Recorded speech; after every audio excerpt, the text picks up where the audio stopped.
Hey everyone, welcome to my channel today. I'm here with a share for Anna's Craft Cupboard, but I wanted to share with you a little bit more of my process. So quite often I really intentionally take photos. I know that sounds dumb because we pull out our phones or our cameras and we snap and we get people to stop and all kinds of different things. So there's always intention behind most of the photos we get. However, I tend to want to tell more of the behind the photo story. So here, I mean, you can see my two guys have got their goggles on. You can see they're wet. I've got my rashie on. They've got their rashies on. And yep, we were having fun in the pool. But the story, the reason I printed this photo, the reason I took this photo is because of the story that I want to tell, which is we've got a blow-up pool set up at home through summer. And a lot of the time, because I get so cold so easily, I won't get in. But this particular day, it was, I will even admit, it was hot. So I jumped in the pool with them. But when I walked out the back door with my rashie on, the looks on their faces and the excitement that burst out of them was priceless. And it's something that I want to get recorded so that I can remember that. You know, they were just so excited that I was coming in, that I was coming out to play with them. And it's really special because I'm sure, you know, with my big one, he's 10 in a few months. I'm sure that as they get bigger, that wanting to spend time with us is going to diminish somewhat. So I want to get this story told. I immediately thought of this rainbow paper because it's bright, it's fun. And then I remembered I had this specialty paper from the Color Fresh collection. And it's got good vibes, it's got the gold. I knew I had the gold stickers to go with it as well. So I'm going to just build onto my title here. And I'm really loving this design already. And I've, put 2 things on my paper. So, well, 3 if you include my photo. No, 2. My photo and, no, 3. My photo, the acetate piece and the rest of my title. So I'm going to run with this. I'm really excited now. I was just going to pick a few photos and then head to bed, but it looks like I'm scrapbooking. So, pop you on fast forward. I hope you enjoy. Alrighty, so I've cut out most of this, but I wasn't happy with how that together was sitting, so I fussed with it for a few minutes and it ended up in exactly the same place where it started. So my title is done, quick and easy and done. I don't know if anyone has noticed, but I've been scribbling. I always write the date on the back of my photo. And then I put layers behind my photo and I'm like, what date was that taken? I forgot and I didn't write it down. So I've taken to using one of my, I can't remember exactly what they're called, but it's a pencil that writes on everything. It's a black one. So I've put that, I use that to write the date onto my craft mat to the side of my desk so that I have the date easily accessible. So, sorry, my phone's ringing at the moment and it's distracting me. What have I done? I have backed my photo with some tissue paper from my stash. I did flip the pattern paper around so that the stripes were going in the opposite direction to what they are, but I decided I liked the dark pink on the left, and so that's what I stuck with. I realized pretty quickly that for me to record my story, I would need to put something on top of this acetate. So I've pulled out one of the pattern papers that's got all the cutter parts on it, and I've cut out one of the pieces of the grid from that, and I've just layered that under my photo. So obviously I do have things that would write on the acetate, but I didn't want to muck around and then screw it up and then be upset. So I just figured I'm going to go with some with this paper here. And I didn't want to cover up too much of that beautiful pattern paper either. So that's why I've gone for what I have. Just flicking through the ephemera here, I pulled out a few bits and pieces that I think I might use. A lot of it doesn't get used, but that's okay. I've pulled out some of these butterflies as well. I just showed you there the glitter silver ones, which are beautiful, but I decided to use the black ones, which you can see I pulled out there.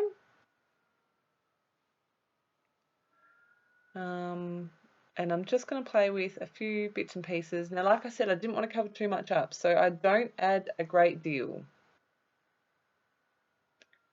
I do go with that yellow piece. It says, oh, I can't remember. It's gone from my brain, and my layout's not in this room right now. Oh, don't forget, these are the good old days. That's what it says.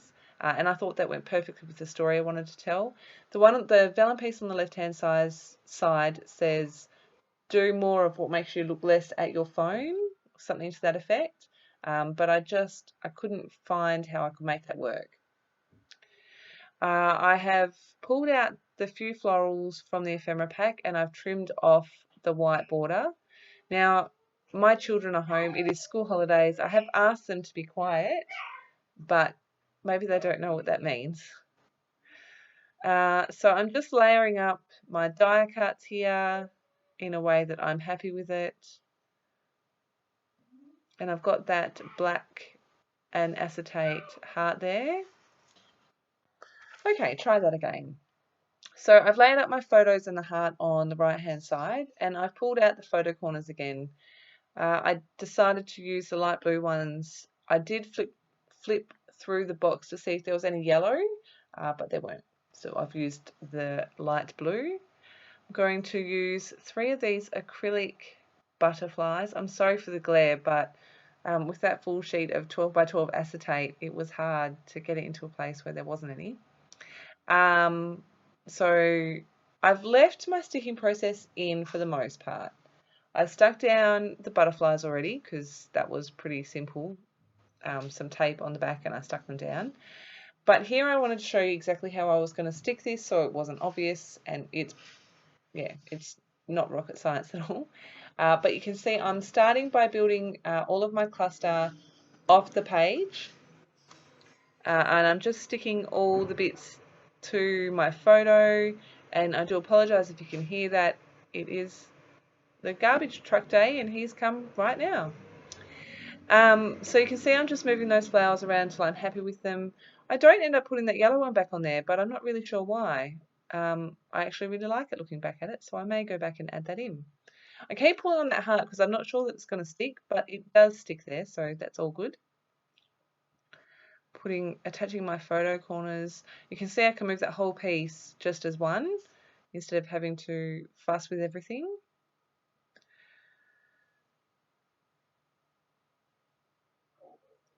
And now I am ready to stick it all down. So I've got all of that stuck together. I'm using my ATG and I'm using a lot of it. And I'm just going to, I wanted to make sure this is not going to move on that acetate. That's why I've used so much. And you can see I'm just applying lots of tape. I'm going to stick that down. I'm using the lines in the background paper to keep the photo and the journaling box straight. And then I'm going to flip this over. Now, if you are trying to use ATG on acetate, go slowly. That's my biggest tip. I did want to check if there was a protective coat on this acetate, which there was not, unless I've completely missed it. I'm just adding a ton of ATG tape to the back of basically everywhere where there is something. I've added some acetate, some glue to the acetate is what I'm trying to say. And I'm just going to add a lot so that I make sure that this sticks to the background paper because it's not going to be stuck anywhere else.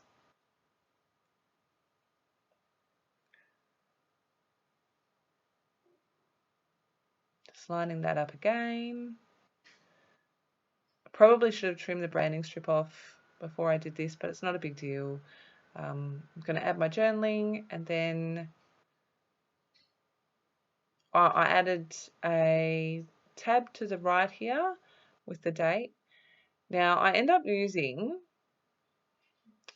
it cracked me up when I watched it back. I was like, so see that green one there? I have my hand on it for a little bit here and I'm searching for it. Go back through it. I'm like, oh, how did I miss that? But yes, so again, I'm just lining the straight lines up again to make sure things are straight. And I wanted to make sure that where the colour changed from the green and white stripe to the aqua colour, that wasn't lined up perfectly with the stripes of colour in the background. So it's a little bit offset. Just trimming off that branding strip, and I found the easiest way so that I didn't damage the acetate was to lift the acetate at the bottom and then trim it off. What am I doing now? I think I'm going to show you a close-up. No? So, I had a thought. I've recorded this process. I'm going to come back on live in a second and then you'll have all the close-ups. So stay tuned. I hope you enjoy.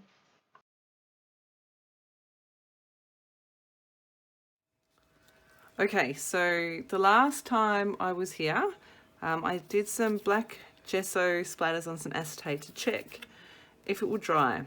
I wasn't convinced because of the water that I had to use to water it down to splatter it. So as you can see, I'm running that over my hands. The gesso is 100% dry. I'm thinking of splattering across here in black, but I'm not sure.